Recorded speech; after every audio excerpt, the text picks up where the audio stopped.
Discours de circonstance, remise des attestations à tous les participants. C'est ici l'épilogue du séminaire de formation démarré lundi dernier à la Fédération togolaise de football FTF à l'intention des journalistes sportifs des médias du Togo. Après les 3 premiers jours de communication animés par Liliane Gatoun, c'est au tour de Charles Mbouya, autre journaliste sportif de Canal+, de prendre le relais et d'aborder d'autres thématiques aussi importantes dans le domaine journalistique en général et en particulier pour le sport. On a passé effectivement 48 heures magnifiques. On a une passion commune, hein, le journalisme sportif effectivement. L'idée c'était d'échanger sur les pratiques actuelles du métier. Et je voulais principalement axer à ma formation sur l'importance de l'angle dans le journalisme sportif, hein, effectivement, pour les amener à proposer du contenu original. Et je crois que c'est ce qu'on a fait les 48 heures. Et je voulais effectivement les amener aussi petit à petit à développer cette rigueur, à aiguiser encore leur sens effectivement de la recherche pour proposer du contenu original. Le journaliste sportif a quelque chose de particulier. Il doit toucher l'émotion ou la sensation du lecteur, de l'auditeur ou du téléspectateur. Voilà pourquoi sa préparation et son organisation sont toutes particulières. Les 5 jours d'échange et de partage ont tout simplement été un plus pour les participants. J'ai eu tellement d'acquis à travers cette formation de 5 jours. Une formation qui me permet aujourd'hui de me perfectionner dans le domaine journalistique et surtout sur le plan sportif. De savoir ce qu'il faut écrire quand je suis sur un reportage, si je dois faire un portrait d'un joueur, si je dois faire un dossier, ou bien si je dois commenter un match, comment le faire, les dispositions que je dois prendre pour avoir de très bons éléments. Et aussi on nous a appris de ne pas être des journalistes de parti pris. Je dois être impartial dans mon travail. Il faut noter que l'initiative a été pensée et poussée par l'ex-capitaine des éperviers du Togo, Serge Akapo, aujourd'hui manager de l'équipe et consultant sur Canal+. En remerciant tous les acteurs de leur implication pour la réussite de l'atelier, le président de la FTF, à cette cérémonie de clôture, a souhaité voir ces genres de projets se multiplier afin de porter plus haut le football togolais.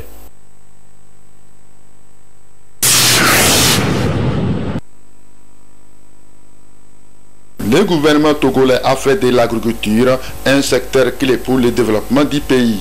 Dans ce sens, les autorités du pays ont initié les forats des producteurs agricoles du Togo FOPAT dans les 5 régions du Togo pour le compte de cette année 2023.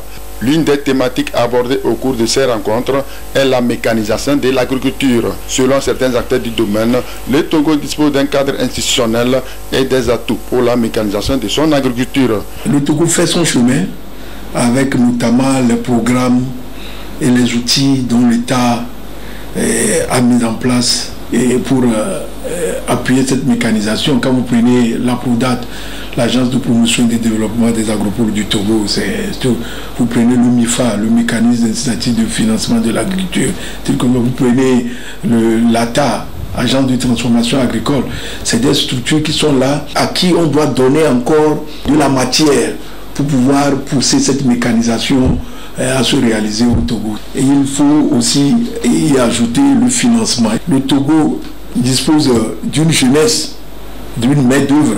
La jeunesse. Le Togo a des potentialités. Quand vous voyez 3,8 millions d'hectares de terre non exploités, vous voyez les fleuves qui peuvent nous permettre de maîtriser l'eau. Quand vous mécanisez, vous pouvez exploiter de grandes surfaces et vous pouvez aussi produire plus. La société Calafi, depuis 2007, mène beaucoup d'actions dans le domaine de l'agriculture en fournissant des intrants agricoles améliorés, que ce soit les semences, que ce soit les engrais améliorés, et donne des conseils aux producteurs. Nous aménageons aussi les terres avec des outils performants. Nous faisons des services de labo au profit des paysans. Ce sont des labos payants que la société fait. Pour atteindre les objectifs, du chemin reste à parcourir. Malgré les terres disponibles chez nous, nous peinons toujours à mettre des outils performants pour le développement de cette agriculture. nous devons réorganiser les vrais producteurs à la base et mécaniser surtout le secteur. Il faut articuler des modèles de développement dans le secteur agricole et pour leur permettre de les implémenter sur le terrain. La pluie n'attend pas le programme, donc il faut qu'on soit opérationnel sur le terrain au temps T, au moment où les gens ont besoin de nous. Et aussi, surtout sur le volet de la mécanisation, il faut que les pouvoirs publics puissent voir si c'est la mise en place d'une banque agricole qui puisse nous pousser à mécaniser le secteur et d'appuyer les actions du gouvernement. Le secteur agricole participe à plus de 40% à la constitution du PIB au Togo et emploie près de 2 tiers de la population active.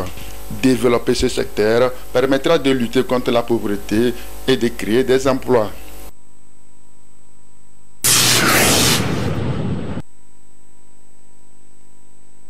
Le gouvernement togolais depuis 2009 a décidé la gratuité de l'école au primaire et au préscolaire.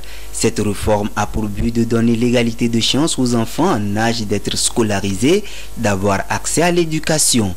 Malgré ces efforts, des enfants se retrouvent encore dans la rue, soit parce qu'ils ont quitté l'école avant la classe de CM2 ou parce qu'ils n'ont pas eu l'occasion de mettre pied dans la cour d'une école.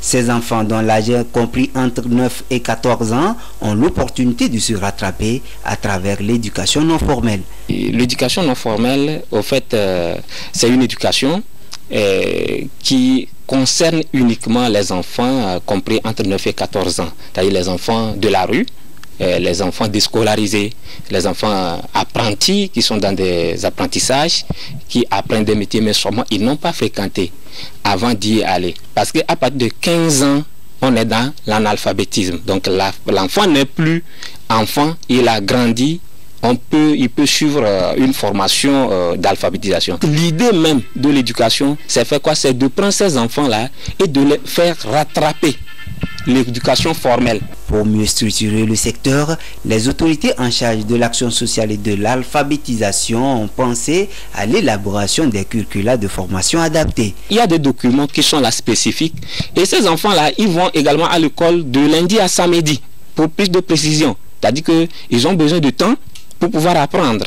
Donc, ils font plus d'une semaine, c'est-à-dire que comme les autres enfants font, ils font une journée de plus. Donc, c'est ce programme-là qu'on fait pour pouvoir les aider à continuer normalement les études. L'éducation non formelle est assurée sur le terrain par les organisations non gouvernementales. Remettre les enfants déscolarisés sur les rails constitue un casse-tête chinois. Il y a peu d'ONG qui arrivent à vraiment réussir ce secteur-là. Parce que c'est très difficile de faire quoi? De convaincre les parents ou bien les patrons pour pouvoir laisser leurs enfants venir apprendre. Un centre d'éducation non formelle, tout de suite, c'est très difficile d'avoir beaucoup d'enfants. Ça, ce sont les difficultés que nous avons. Mais certes, on arrive quand même à convaincre certains qui acceptent librement de pouvoir laisser les enfants venir apprendre. Une sensibilisation accrue des parents, surtout les patrons d'ateliers d'apprentissage et des tuteurs, l'accompagnement des ONG engagés dans l'éducation non formelle s'avère nécessaire afin de permettre aux enfants déscolarisés de retrouver leur marque. Ceci contribuera à réduire le taux de l'analphabétisme au Togo.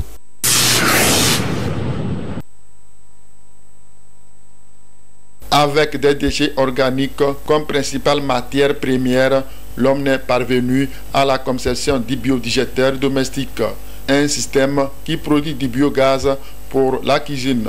Ce système a plusieurs avantages. Il vous suffit juste d'avoir des déchets organiques, des déchets de la cuisine pour avoir du gaz.